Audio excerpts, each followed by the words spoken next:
Welcome back to another episode of Infidelity Tales Lab. Before we begin, tell us, where in the world are you watching from? Now, let's dive into today's story. Chapter 1. The Perfect Life Unraveled. Detective Ray Maddox had built his life like a fortress, methodical, impenetrable, and designed to protect what mattered most.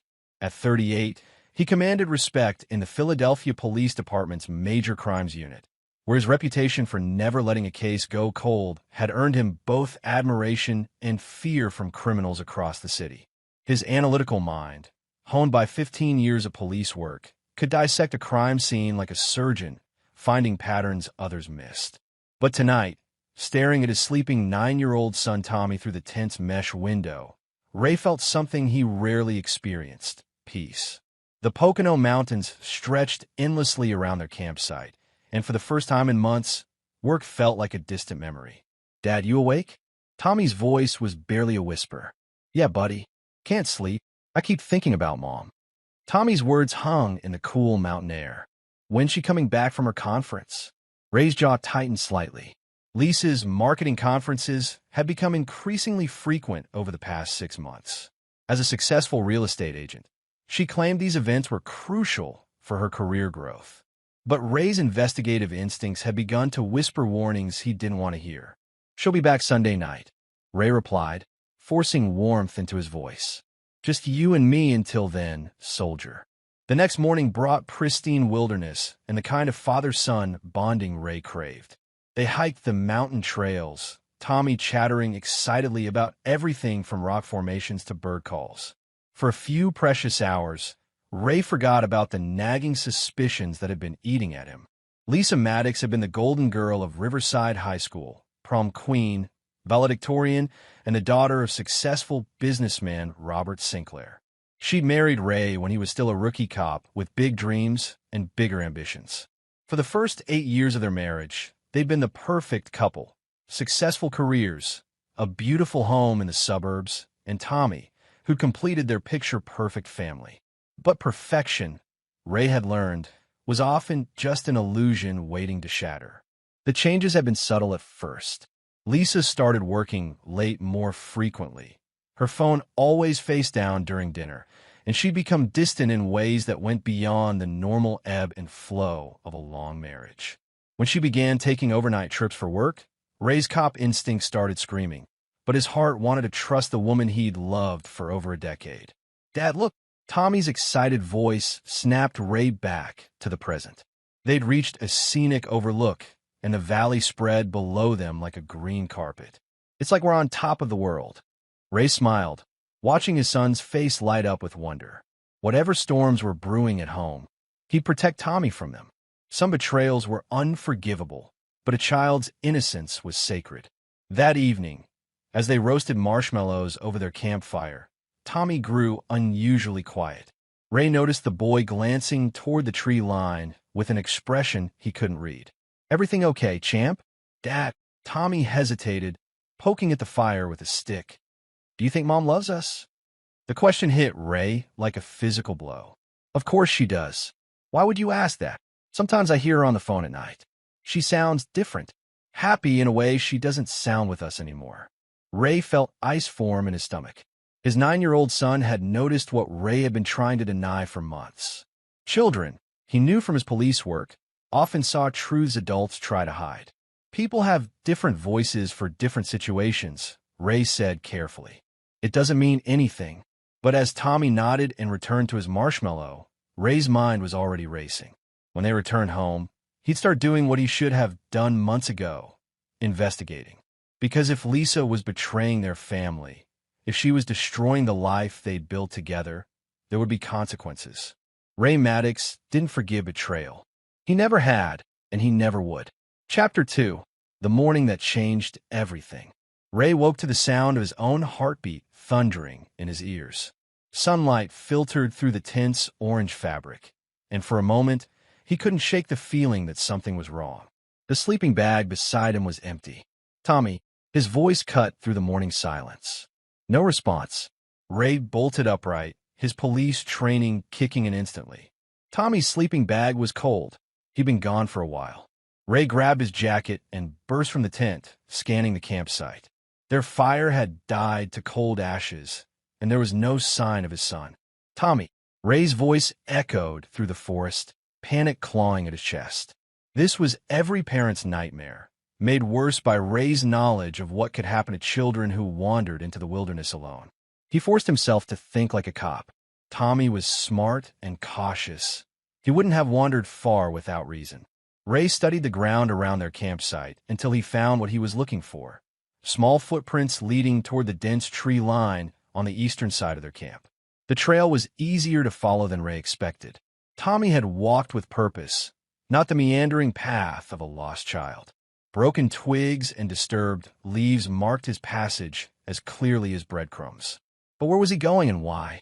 After 20 minutes of following the trail, Ray heard it, the sound of his son's voice, speaking quietly to someone. Relief flooded through him, followed immediately by confusion. Who could Tommy be talking to out here? Ray crept forward, using skills he'd learned in tactical training to move silently through the underbrush. When he finally spotted Tommy, the sight made his blood run cold. His son stood in a small clearing, staring at an old, dilapidated cabin that looked like it had been abandoned for decades. The structure leaned precariously to one side, its roof partially collapsed and windows boarded over. Weeds and young trees grew through gaps in the foundation, and the whole building looked ready to collapse at any moment. But it was Tommy's posture that sent alarm bells ringing in Ray's head. His son stood perfectly still, as if he'd been there many times before, as if this place held some terrible familiarity. "What are you doing?" Ray yelled, bursting from the tree line. Tommy spun around, his eyes wide with what looked like fear, but not fear of being caught. Fear of something else entirely. "Daddy." Tommy's voice was small and strange. "This is where Mommy bring me when you away on business trips." The words hit Ray like a sledgehammer. He stared at his son, then at the cabin, his mind struggling to process what he was hearing. Lisa had been bringing Tommy here? To this place that looked like it belonged in a horror movie? "What do you mean, buddy?" Ray kept his voice level, though every instinct screamed at him to grab his son and run. "She said it was our special secret place," Tommy whispered. "She said I could never tell you because it would make you sad." Ray's vision blurred with rage. Lisa had been manipulating their son, using him to keep secrets, bringing him to this godforsaken place for reasons Ray was only beginning to imagine. He approached the cabin slowly, Tommy trailing behind him. The front door hung askew on rusted hinges, and Ray could see inside through the gaps. What he saw there made him understand why his son looked so frightened. The interior had been cleaned and furnished. Not recently, but recently enough. There was a sleeping bag in one corner, some basic camping supplies, and scattered around the main room were items that made Ray's blood boil. Women's clothing, men's clothing, empty wine bottles, and photographs. Photographs of Lisa with a man Ray didn't recognize. Photographs of them together in ways that left no doubt about the nature of their relationship. And worse, photographs that showed Tommy in the background of some shots, playing alone outside while the adults were inside. Ray pulled out his phone with shaking hands and dialed 911. "This is Detective Ray Maddox, badge number 47821, he said when the dispatcher answered. "I need to report a crime scene at the following coordinates."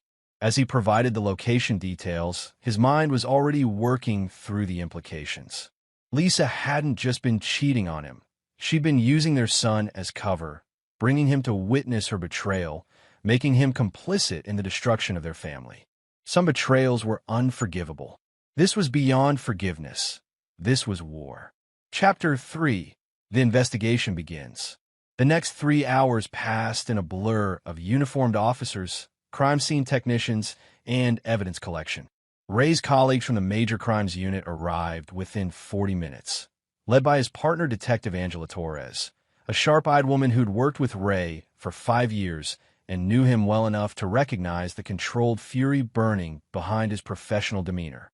"Ray, you need to step back from this," Angela said quietly as they watched the techs photograph the cabin's interior. "Let us handle it.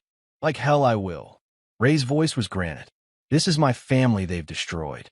Inside the cabin, The evidence told a story that made Ray's stomach churn. The crime scene photographers documented everything. The makeshift bedroom, the wine bottles with 2 sets of fingerprints, the photographs scattered across a makeshift table, and most damning of all, a journal hidden beneath the floorboards. Ray recognized Lisa's handwriting immediately. The entries dated back 8 months, documenting her affair with someone named Cole Brandenburg. But as Ray read over the crime scene text's shoulder, he realized this was far more complex than a simple adultery case. "She's been planning this," Ray muttered, reading entry after entry detailing Lisa's growing resentment of their marriage, her calculations about divorce settlements, and her strategizing about how to gain maximum custody of Tommy while minimizing Ray's parental rights. Angela peered at the journal. "Look at this entry from 3 months ago." Ray read aloud. "Cole says if we can prove Ray is unstable, we could get full custody. He thinks Ray's job makes him a risk to Tommy. We just need the right evidence." The implications hit Ray like a freight train. Lisa and her lover hadn't just been conducting an affair. They'd been systematically planning to destroy his relationship with his son. Every late night, every suspicious phone call, every conference had been part of a calculated campaign to reshape their lives according to their desires. "Who's Cole Brandenburg?" Angela asked, pulling out her phone to run the name through police databases. "Never heard of him," Ray replied, but his mind was already cataloging every detail of this place, every piece of evidence, every angle of their betrayal. His years as a detective had taught him that revenge was a dish best served with meticulous planning. Tommy sat in the back of a police cruiser, wrapped in a blanket and sipping hot chocolate from a thermos one of the officers had provided. Ray's heart broke seeing his son's confusion and fear, but it also fueled his determination. Whatever Lisa and her lover had planned, whatever game they thought they were playing, they'd made one critical error. They'd involve his child. Angela returned from her phone call with information that made Ray's blood run cold. Cole Brandenburg, 34, divorced, works as a personal trainer at an upscale gym in Chestnut Hill. No criminal record, but here's the interesting part. He filed for bankruptcy 2 years ago and has been living in a rental property owned by, guess who? Lisa's father. Ray finished grimly. Robert Sinclair had always disapproved of Ray's blue-collar background, despite his success in law enforcement. If he was helping finance his daughter's affair, it meant this betrayal ran deeper than just Lisa's individual choices. The crime scene team finished their work by early afternoon, and Ray was finally allowed to take Tommy home. During the drive down the mountain, his son was unusually quiet, staring out the window with an expression that seemed far too mature for his 9 years. "Dad," Tommy's voice was small. "Am I in trouble for not telling you about the cabin?" Ray pulled over at a scenic overlook and turned to face his son. "Tommy, listen to me very carefully. You're not in trouble. You did nothing wrong. Sometimes adults make very bad choices, and they try to make children keep secrets about those choices. But you're not responsible for what the adults did. Is Mom going to go to jail?" The question hung in the air between them. Ray could see in his son's eyes a heartbreaking mixture of fear, confusion, and something that looked like relief. How long had Tommy been carrying the weight of these secrets? "I don't know yet," Ray answered honestly.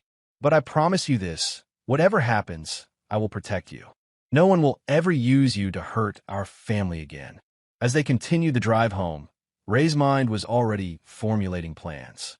Lisa and Cole thought they were playing a game where they held all the cards. They thought they could manipulate his son, destroy his marriage, and walk away with everything they wanted. They were about to learn what happened when someone tried to outmaneuver a man who'd spent 15 years studying the criminal mind. Ray Maddox had never lost a case he'd chosen to pursue personally. He didn't plan to start now. This was just the beginning. Chapter 4, The Enemy Revealed. Ray's house felt like a crime scene when they returned Sunday evening. Every familiar object, family photos, Lisa's coffee mug still in the sink, Tommy's art projects on the refrigerator, seemed tainted by the knowledge of what had been happening behind his back. He moved through the rooms like a stranger, seeing his own life through the lens of betrayal. Tommy went to bed early, emotionally exhausted from the weekend's revelations. As Ray tucked him in, his son grabbed his hand with surprising strength. "Dad, will you stay until I fall asleep?" "Of course, buddy." Ray sat in the chair beside Tommy's bed, watching his son's face relax into sleep. But his mind was racing, planning, calculating. He'd spent the afternoon making phone calls to contacts throughout the city, private investigators, fellow cops, people who owed him favors from past cases. By the time Lisa returned from her conference, Ray would know everything there was to know about Cole Brandenburg and the web of deception they'd woven around his family. Lisa's key turned in the front door at exactly 9:47 p.m. Ray had been timing her arrivals for months without realizing it. Another unconscious investigative habit.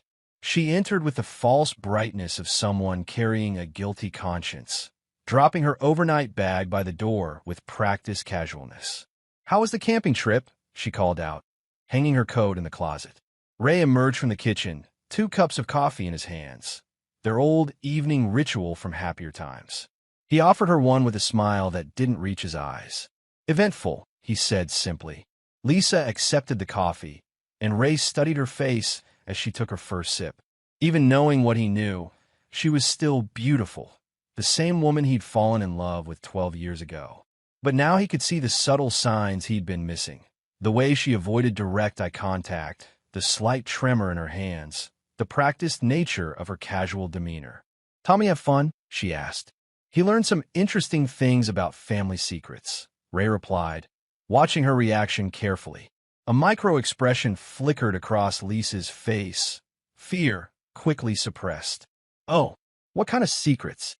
"The kind that involve abandoned cabins in the woods." The coffee mug slipped from Lisa's hands, shattering on the hardwood floor. Coffee splashed across her shoes and the floor, but she stood frozen, staring at Ray with eyes that had gone wide with panic. "I don't know what you're talking about," she whispered. Ray pulled out his phone and showed her the first photograph the crime scene team had taken. The interior of the cabin with its makeshift bedroom and scattered evidence of 2 lovers' meetings. "Cole Brandenburg," Ray said quietly. 34 years old, personal trainer, bankrupt, living in property owned by your father. "Should I continue?" Lisa's face crumpled, and for a moment, Ray saw the woman he'd once loved fighting with the stranger she'd become. But only for a moment. "How dare you spy on me?" she hissed, her fear transforming instantly into anger. "How dare you follow me and invade my privacy?" The audacity of her response hit Ray like a physical blow. Even caught red-handed, even knowing she'd been using their son as cover for her betrayal, she was trying to make him the villain. "I didn't follow you," Ray said with deadly calm. "Our son led me to your secret place. The same son you've been dragging into your affair for months, making him keep secrets, using him as your alibi while you destroyed our family. It's not what you think. It's exactly what I think." Ray's voice cut through her protests like a blade. "I've read your journal, Lisa. I know about your plans to frame me as an unfit father. I know about Cole's bankruptcy and your father's involvement. I know everything." Lisa's mask finally slipped completely. The woman standing in his living room bore little resemblance to the person he'd married. Her eyes held a coldness he'd never seen before, a calculating cruelty that made him wonder how long she'd been pretending to be someone else. "You have no idea what you've stumbled into," she said softly. "This isn't just about an affair, Ray. This is about rebuilding my life without the anchor of a husband who'll never be more than a small-town cop with small-town dreams. And our son? What was he in your grand plans? Tommy deserves better than growing up watching his mother settle for mediocrity." Ray felt something cold and final settle in his chest. This wasn't the heat of passion or temporary insanity. This was calculated betrayal, planned over months, with his child used as a weapon against him. "Get out," he said quietly. "This is my house, too. Get out now, or I'll arrest you for child endangerment and conspiracy." The evidence team found enough in that cabin to support both charges. Lisa stared at him for a long moment, and Ray could see her mind working, calculating, trying to find an angle she could use. But 15 years of police work had taught him to recognize when someone realized they were trapped. "This isn't over," she said, grabbing her purse and heading for the door. "No," Ray agreed. "It's just beginning." After she left, Ray stood in his living room, surrounded by the shattered remnants of what he'd thought was his life.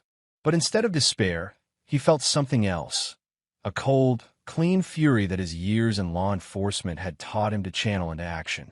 Lisa and Cole had declared war on his family. They'd used his son as a weapon and planned to destroy his relationship with the person who mattered most to him in the world. They were about to discover that Ray Maddox wasn't just a small-town cop. He was a man who'd spent his career learning how to dismantle criminal enterprises, and he'd never met a puzzle he couldn't solve or an enemy he couldn't outmaneuver. The game was on. Chapter 5, Allies and Assets. Monday morning brought Ray's first day off in 3 months, a sick leave he'd arranged with his captain under the guise of dealing with a family emergency. It wasn't technically a lie. This was definitely an emergency, just not the kind his department would expect him to handle through official channels. He dropped Tommy at school with instructions to call him immediately if anyone other than Ray tried to pick him up. His son's quiet, "Okay, Dad," and tight hug told Ray that Tommy understood more about their situation than a 9-year-old should have to. Ray's first stop was downtown Philadelphia, to the office of Marcus Webb, a private investigator who'd worked with the police department on several high-profile cases. Webb was expensive, discreet, and had a reputation for finding information that others couldn't, or wouldn't, uncover. "Ray Maddox," Webb said, rising from behind his desk with a knowing smile. "I was wondering when you'd show up. Word travels fast in our business. What have you heard? That you've got personal problems that are about to become very public problems." Webb gestured to a chair across from his desk. "I also heard you might need the kind of help that stays off official records." Ray had worked with Webb on a corruption case 2 years earlier and had been impressed by the man's thoroughness and absolute discretion. If anyone could help him build an airtight case against Lisa and Cole, it was Webb. "I need everything," Ray said, sliding a photograph of Cole Brandenburg across the desk. "Financial records, employment history, criminal background, personal relationships, medical records if you can get them legally. Everything that explains how a bankrupt personal trainer ended up orchestrating the destruction of a cop's family." Webb studied the photograph. "Cole Brandenburg. I actually know this guy's story. He was married to money once, rich wife, fancy house in the suburbs, the whole package. Then she caught him cheating, and her daddy's lawyers ate him alive in the divorce. Lost everything, including custody of his kid. He has a child? Had. His ex-wife remarried some tech millionaire and moved to California. Brandenburg hasn't seen his daughter in over a year." Webb leaned back in his chair. "Guy like that, losing his meal ticket and his kid, that creates a special kind of desperation." Ray felt pieces of the puzzle clicking into place. Cole wasn't just Lisa's lover. He was someone who'd already lost a family and was trying to build a new one using pieces stolen from Ray's life. "There's something else," Webb continued. "Brandenburg's been seen around town with people who have interesting reputations. Not criminals exactly, but the kind of people who know how to make problems disappear for the right price." "What kind of problems?" "The kind that involve custody battles, character assassination, evidence that might mysteriously disappear from police files." Webb's expression was grim. "Ray, I think your wife and her boyfriend aren't just planning to steal your kid. I think they're planning to frame you for something that'll make sure you never see him again." Ray's blood turned to ice. "What do you mean?" Webb pulled out a thick file and spread several photographs across his desk. They showed Cole at various locations around the city, meeting with people Ray recognized from his years in law enforcement. Not criminals, but the gray area operators who worked just inside the law's boundaries. "This guy here," Webb pointed to a photograph showing Cole shaking hands with a thin, nervous-looking man outside a coffee shop, "is Danny Torres. He specializes in creating false evidence for divorce cases. This woman," he indicated another photo, "is Sarah Chun, former cop turned private security.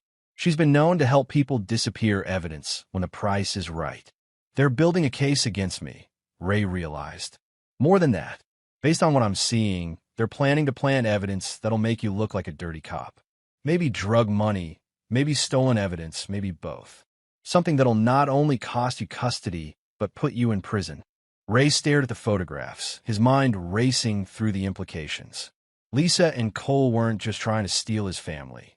They were trying to destroy his life completely, ensuring he'd never be able to fight back. But they made a critical error. They were playing games with a man who'd spent 15 years learning how to think like a criminal, who had resources they couldn't imagine, and who had absolutely nothing left to lose except his son. "I need something else," Ray said, pulling out his wallet. "I need you to find everything you can about Robert Sinclair's business dealings. Lisa's father is financing this operation, and I want to know why." Webb's eyes lit up with interest. "The real estate mogul? Now that's interesting. Sinclair's been skating on thin ice for years. City contracts that smell like insider trading, development deals that violate zoning laws, the kind of wealth that comes from knowing which palms to grease. You think he's dirty? I think he's the kind of man who'd do anything to protect his reputation and his money. If his daughter's marriage to a cop is creating problems for his business interests, he might be willing to invest heavily in making those problems disappear." Ray stood up, his mind already formulating the next phase of his plan. Lisa and Cole thought they were playing chess, but they just revealed they were actually playing against someone who'd learned the game from the criminals he'd spent his career catching. "How long do you need?" Ray asked. "Give me a week. Maybe less if you're willing to pay for expedited service. Money's no object. But Webb, this has to be absolutely clean. Whatever we find, whatever we do with it, it has to be legally bulletproof. I'm not just fighting for my marriage anymore. I'm fighting for my son." Webb nodded grimly. "Understood. And Ray, watch your back. People like Brandenburg and Sinclair don't just destroy lives. They eliminate obstacles. You've already proven you're not going to roll over and disappear. That makes you dangerous to them." As Ray left Webb's office, he felt the familiar cold clarity that came when a difficult case finally started making sense. Lisa and Cole had started this war thinking they were facing a heartbroken husband. Instead, they'd awakened something far more dangerous. A detective with unlimited motivation and 15 years of experience hunting people who thought they were smarter than the law. The hunter had become the hunted, and they didn't even know it yet. Chapter 6. The Trap Takes Shape. By Friday, Ray's world had been transformed into a battleground where every conversation was recorded, every meeting was surveilled, and every piece of evidence was carefully cataloged for the war he knew was coming. Webb's investigation had revealed depths of betrayal that even Ray's cynical cop instincts hadn't anticipated. The first blow came from an unexpected source. Tommy's school counselor, Mrs. Anderson, called Ray at work with concerns about his son's emotional state and home environment. When Ray arrived at the school that afternoon, he discovered that someone had been feeding the counselor carefully crafted lies about his increasingly erratic behavior and concerning statements about violence that Tommy had allegedly made. "Mr. Maddox," Mrs. Anderson said carefully, "Tommy mentioned that you've been very angry lately, that you've been talking about making people pay for hurting your family. We're concerned about the home environment." Ray felt his jaw clench. Lisa and Cole were already moving, using his own son's innocent words to build their case against him. But Ray had been expecting this. Webb's investigation had revealed that character assassination through a child's school records was one of Cole's girlfriend's specialties. "Mrs. Anderson, I appreciate your concern," Ray said calmly, "but I think there might be some misunderstanding about the context of Tommy's comments. My wife and I are going through some marital difficulties, and I've been explaining to Tommy that sometimes adults have to face consequences for their choices. Perhaps that's what he was referring to." What Ray didn't mention was that he'd been recording every conversation with Tommy for the past week, ensuring he had evidence of exactly what had been said and in what context. Lisa and Cole could play games with his words, but they couldn't change digital recordings. The second blow came that evening, when Ray discovered that someone had been through his house while he was at work. Nothing was missing, but small items had been moved, just enough to let him know that his home had been violated. His service weapon, locked in a department-approved gun safe, showed signs that someone had attempted to access it. Ray's phone rang as he was documenting the break-in. Webb's voice was tight with urgency. "Ray, we've got problems. I've been monitoring Brandenburg and your wife, and they're moving faster than expected. Tomorrow night, they're meeting with someone who specializes in planting evidence in police officers' homes." "What kind of evidence?" the kind that would suggest you're dealing drugs on the side, enough to trigger an internal affairs investigation and immediate suspension. Combined with the school's concerns about Tommy's welfare, it would be enough to get emergency custody transferred to your wife. Ray felt the walls closing in, but instead of panic, he felt the cold satisfaction of a hunter whose prey had finally revealed itself completely. Where's the meeting? Brandenburg's apartment, 8 p.m. tomorrow. But Ray, you can't just bust in there. They're being careful, keeping everything legal enough that even if they get caught, the damage to your reputation would already be done. I'm not planning to bust in anywhere, Ray said quietly. I'm planning something much better. The next 24 hours were a carefully choreographed dance of surveillance, counter-surveillance, and strategic positioning. Ray called in favors from every contact he'd made in 15 years of police work, assembling a network of observers and evidence gatherers that would make the FBI proud. At 7:45 p.m. on Saturday, Ray sat in an unmarked surveillance van 3 blocks from Cole Brandenburg's apartment, surrounded by recording equipment and 3 off-duty cops who'd volunteered their time after learning what Lisa and Cole were planning to do to his family. Target 1 approaching the building. Officer Maria Santos reported from her position across the street. Lisa Maddox, carrying what appears to be evidence bags. Target 2, already inside, added Detective Bill Chun from his post in the building's parking garage. Brandenburg's been preparing for this meeting all day. At exactly 8 p.m., a third figure appeared. Danny Torres, the evidence-planting specialist Webb had identified. Ray watched through high-powered binoculars as the man entered Brandenburg's building carrying a briefcase that likely contained enough planted evidence to destroy Ray's career. But Ray wasn't planning to stop them. He was planning to let them complete their crime while documenting every second of it. All units, maintain positions, Ray said into his radio. Let them finish what they came to do. For the next 90 minutes, Ray's team recorded everything. Lisa's arrival, the meeting between all 3 conspirators, and most importantly, Torres leaving with empty hands while Brandenburg and Lisa left with packages that clearly contained the planted evidence they planned to place in Ray's home. As the conspirators went their separate ways, Ray felt the cold satisfaction of a plan coming together perfectly. They thought they were about to destroy him, but instead, they just provided him with ironclad evidence of conspiracy, evidence tampering, and attempted frame-up of a police officer. Phase 1 complete, Ray said into his radio. Now we see how far they're really willing to go. But even as his team began following the conspirators to their next moves, Ray's mind was already working on Phase 2. Because stopping Lisa and Cole from framing him was only the beginning of what he had planned for them. They tried to steal his son and destroy his life. Now they were going to learn what happened when someone tried to outmaneuver a man who'd spent his career taking down people who thought they were untouchable. The real trap was just beginning to close. Chapter 7, The Web Titans. Sunday morning brought the sound of sirens to Ray's neighborhood. At exactly 6:47 a.m., 3 patrol cars pulled into his driveway, their lights flashing as uniformed officers approached his front door with what appeared to be a search warrant. Ray answered the door in his bathrobe, playing the role of confused and innocent husband perfectly. He'd been expecting this visit. His surveillance team had tracked Lisa and Cole as they planted evidence in his garage the night before, and he'd watched them make the anonymous tip to internal affairs that would trigger this search. Detective Maddox, Sergeant Williams, said formally, "We have a warrant to search these premises for suspected narcotics and related paraphernalia." "Of course," Ray replied, stepping aside. "I'm not sure what this is about, but please search wherever you need to." What the search team found was exactly what Lisa and Cole had planted. 2 bags of cocaine hidden in Ray's toolbox, along with a substantial amount of cash wrapped in evidence bags from the police department. To any observer, it looked like a police detective had been stealing drugs from crime scenes and selling them on the side.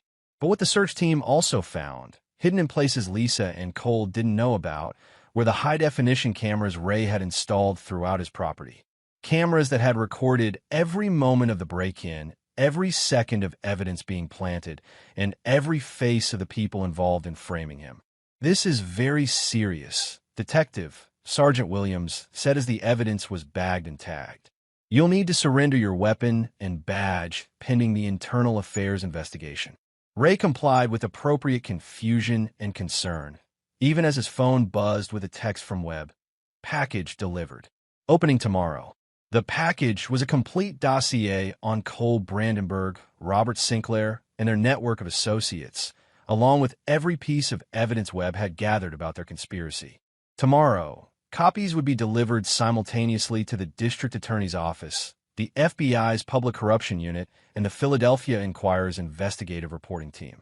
But Ray's most important stop was Tommy's school, where he arrived to find his son already packed and ready to leave with Lisa, who'd apparently gained emergency custody based on the morning's drug bust. "I'm sorry, Mr. Maddox," the principal said uncomfortably, "but given the circumstances, we have to follow the court order." Ray knelt down to Tommy's level, his heart breaking at the confusion and fear in his son's eyes. "Tommy, I need you to remember what we talked about. No matter what anyone tells you, no matter what you hear, I love you, and I'm going to fix this." "Okay." Tommy nodded, tears streaming down his face. "Are you really a bad guy, Dad?" "No, buddy, I'm not. And very soon, everyone will know the truth." As Ray watched Lisa drive away with his son, he felt the last vestiges of mercy leave his heart. They'd crossed the final line by using Tommy as a weapon against him. What happened next wouldn't just be about clearing his name. It would be about ensuring that Lisa and Cole never had the chance to hurt another family the way they'd hurt his. Monday morning brought chaos to Lisa's carefully constructed world.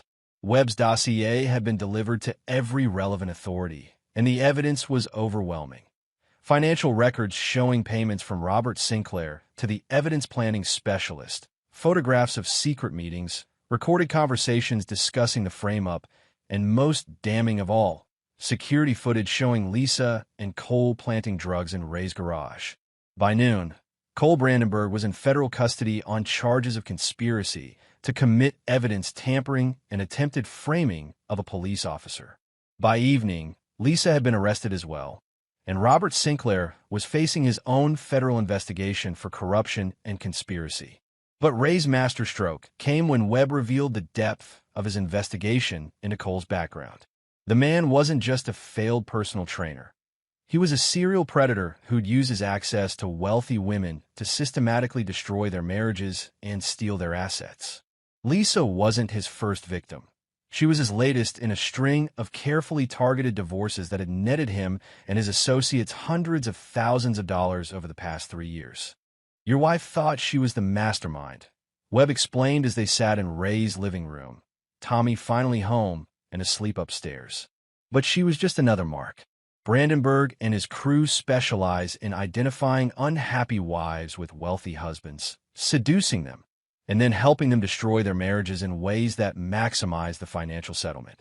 Ray stared at the photographs Webb spread across his coffee table. Images of Cole with at least 6 other women over the past 5 years, all wealthy, all divorced under suspicious circumstances, all of whom had lost substantial assets to men who disappeared shortly after their divorces were finalized. Lisa wasn't having an affair, Ray realized. She was being conned by professionals. And when you started getting close to the truth, they decided to eliminate the threat by framing you and taking your kid. But they made one critical error. They assumed you'd react like a victim instead of like a cop. The final piece of Ray's revenge came when he realized that Lisa's betrayal had been built on lies from the beginning. She hadn't chosen to destroy their family. She'd been manipulated into it by criminals who saw her as nothing more than another source of income. But that didn't change what she'd done to Tommy. It didn't change the months of lies, the manipulation of their son, or the willingness to destroy an innocent child's relationship with his father for money. Some betrayals were too deep for forgiveness, even when they were built on deception. Chapter 8. Justice Served Cold. 6 months later, Ray stood in a federal courtroom watching Cole Brandenburg receive a 15-year sentence for conspiracy, fraud, and racketeering. The investigation Webb had initiated had unraveled an entire network of marriage-for-profit schemes that had destroyed dozens of families across 3 states. Lisa sat in the defendant's chair beside him, no longer the confident woman who'd tried to steal his life. The months of investigation had revealed her true role in the conspiracy.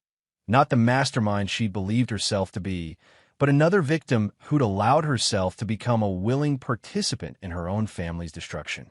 The court recognizes that Mrs. Maddox may have been initially deceived by Mr. Brandenburg's criminal enterprise, Judge Patricia Hoffman said during sentencing. However, her continued participation in activities designed to frame her husband and manipulate her own child demonstrates a level of calculated cruelty that cannot be overlooked. Lisa received 5 years for her role in the conspiracy, with the possibility of parole in 3 if she testified against other members of Brandenburg's network. Ray felt no satisfaction watching her break down as the sentence was read, only a cold sense of justice being served. Robert Sinclair's involvement had cost him everything. The federal investigation into his business dealings had revealed decades of corruption, bribery, and money laundering. His real estate empire collapsed. His political connections evaporated, and he faced 20 years in federal prison. The man who'd thought he could buy his daughter's way out of an inconvenient marriage had lost everything trying to destroy a cop who'd refused to be intimidated. But Ray's most important victory was the one that happened outside the courtroom. Tommy, after months of therapy and careful reconstruction of his understanding of what had happened, was beginning to heal from the trauma of being used as a weapon against his own father. "Dad," Tommy said as they walked out of the courthouse together, "are you glad Mom's going to jail?" Ray considered the question carefully. "I'm glad that the people who hurt our family are being held responsible for what they did. I'm sad that your mom made choices that led her to this place. But mostly, I'm grateful that you're safe and that we can start building our life together again." Tommy nodded with the serious expression of a child who'd been forced to grow up too quickly. "Will she ever come home?" "Maybe someday, when she served her time and learned from her mistakes.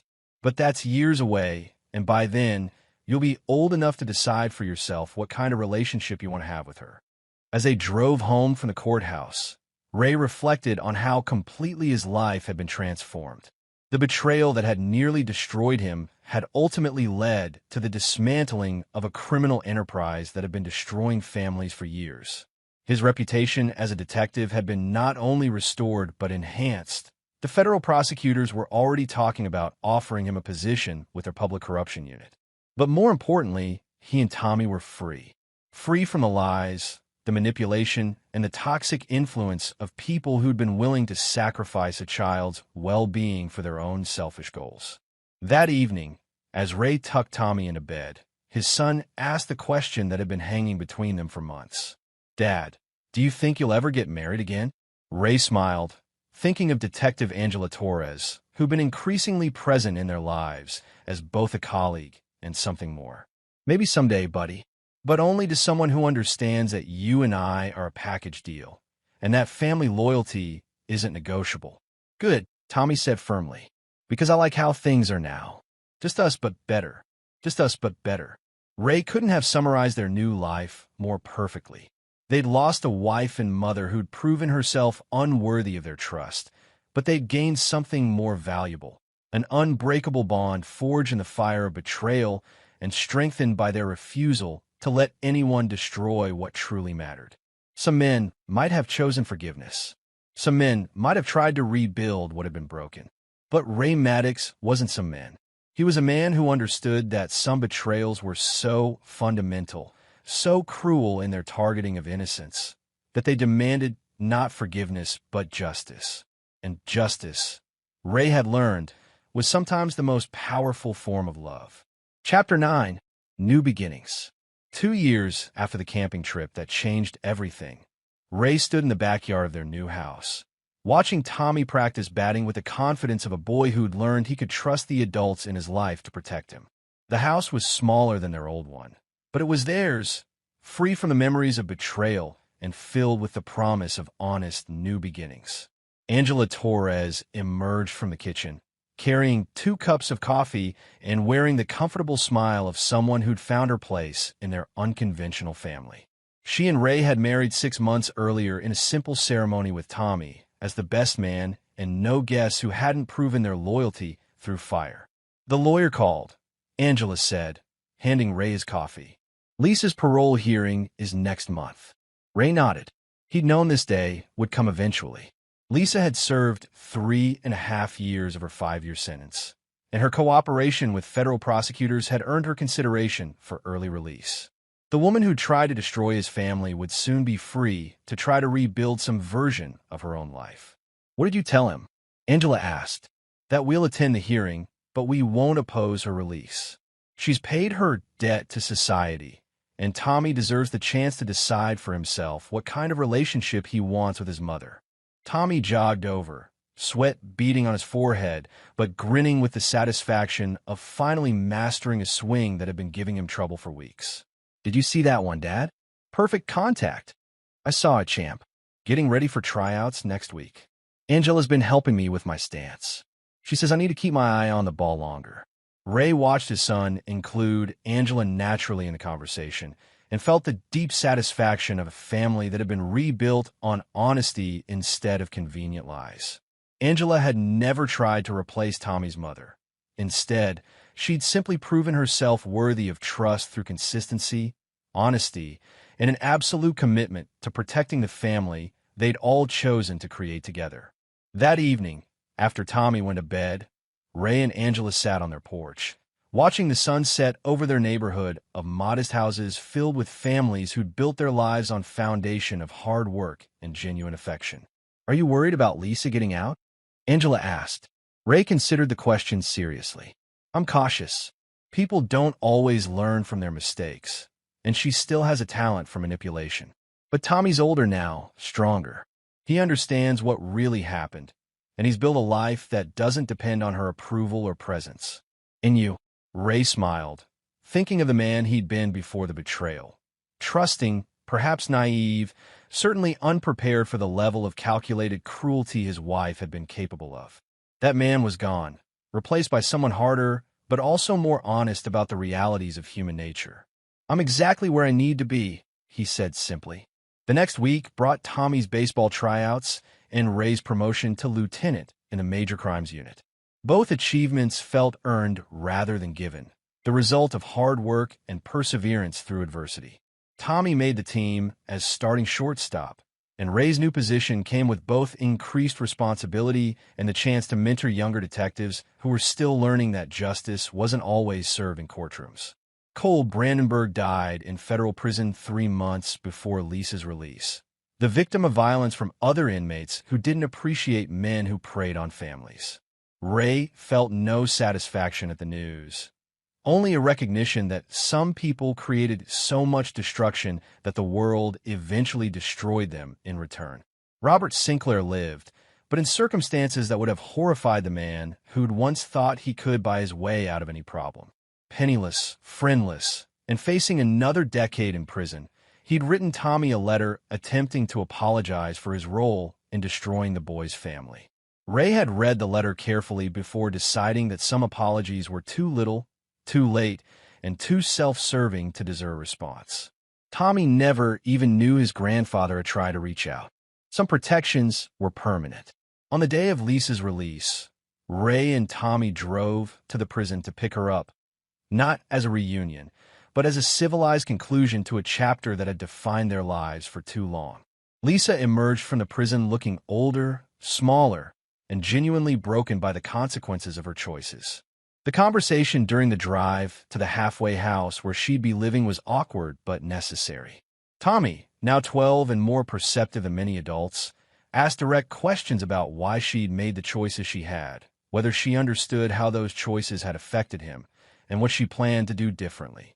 Lisa's answers were a mixture of genuine remorse and self-justification that left Ray convinced she still didn't fully understand the magnitude of what she'd done. But Tommy seemed satisfied that he'd been heard, and that was what mattered. Will I see you again? Tommy asked as they dropped her off at the halfway house.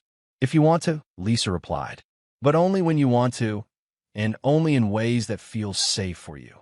It was, Ray reflected, perhaps the most honest thing she'd said to their son in years. As they drove home, Tommy was quiet for a long time before speaking. I'm glad we went, but I'm also glad we're going home to Angela. Me too, buddy. Me too. That night, as Ray tucked Tommy into bed, his son asked one final question about the ordeal that had shaped their lives. "Dad, do you ever regret not forgiving Mom?" Ray considered his answer carefully. "Tommy, forgiveness is something you give when someone has truly accepted responsibility for their actions and when continuing to be angry hurts you more than it helps. Your mother chose to betray our family in ways that put you in danger and try to steal your relationship with me. Some betrayals are so fundamental that forgiveness isn't the right response. Justice is. But she's my mom. She is. And if someday she proves that she's truly changed, that she understands what she did wrong, and has become someone trustworthy, then you can decide what kind of relationship you want with her. But you never have to forgive someone just because they're family. Family isn't about blood. It's about loyalty, protection, and love that doesn't come with conditions." Tommy nodded, processing this with the seriousness of a child who'd learned that adults weren't always trustworthy just because they were supposed to be. "I love our family," he said simply. "So do I, champ. So do I." As Ray turned off the lights and headed downstairs, he found Angela waiting for him with a glass of wine and a smile that had become his favorite sight in the world. "How was he?" she asked. "Strong, wise, ready to move forward, like his father." Ray pulled her close, thinking of the journey that had brought them all to this moment. The betrayal that had nearly destroyed him had ultimately led to a life more honest, more purposeful, and more genuinely loving than anything he'd thought possible. Some men forgave. Some men forgot. Some men tried to rebuild what had been broken. But Ray Maddox had chosen a different path. The path of justice, protection, and building something new from the ashes of what had been destroyed. It was a harder path, but it was also the path that had led him to a family built on truth instead of convenient lies. And as he stood in his living room, holding the woman who'd proven herself worthy of his trust while his son slept safely upstairs, Ray knew he'd made the right choice. Some betrayals were unforgivable, but from the ashes of those betrayals, something stronger could always be built. The trap he'd set for his enemies had closed perfectly, but the life he'd built in its aftermath was his greatest victory of all. And there you have it. Another story comes to an end. What did you think? I'd love to hear your thoughts in the comments below. If you enjoy this story, consider joining our community by subscribing. It means the world to us. For more stories like this one, check out the recommended videos on screen. And I'll see you there.